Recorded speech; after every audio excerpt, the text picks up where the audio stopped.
Américaine, la République démocratique du Congo. Dans l'actualité également, Donald Trump parle d'un accord de paix historique.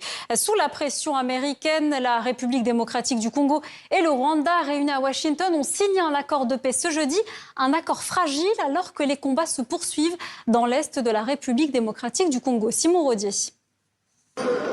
Peut-on parler d'un accord de paix sans poignée de main ni regard entre les belligérants? C'était ce jeudi à Washington, Paul Kagame et Félix Tshisekedi s'ignorent ostensiblement autour de Donald Trump.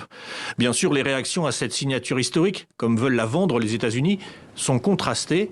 En RDC d'abord, le président du Sénat reste perplexe et attend la suite. Nous espérons les engagements de toutes les parties prenantes, surtout par rapport aux attentes de ces populations, qui n'ont été que trop meurtries depuis toutes ces 3 décennies et qui veulent voir des faits concrets.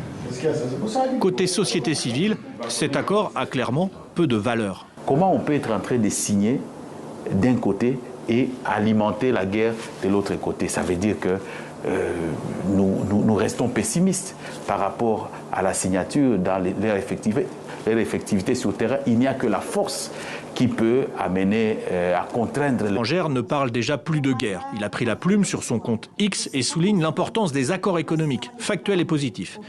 Il dit que l'accord d'intégration économique régionale va créer des opportunités économiques pour la RDC et pour le Rwanda, avec des investissements conjoints dans l'énergie, les infrastructures, les chaînes d'approvisionnement en minéraux et autres comme la gestion des parcs nationaux, le tourisme et la santé publique.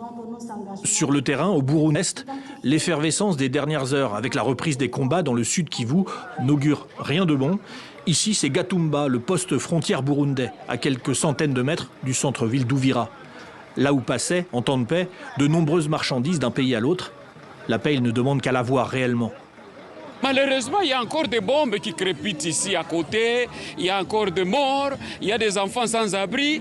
Nous aurions souhaité que le bas peuple, le petit citoyen, le voit, le palpe du doigt sur le terrain, qui est la paix, qui est une circulation libre.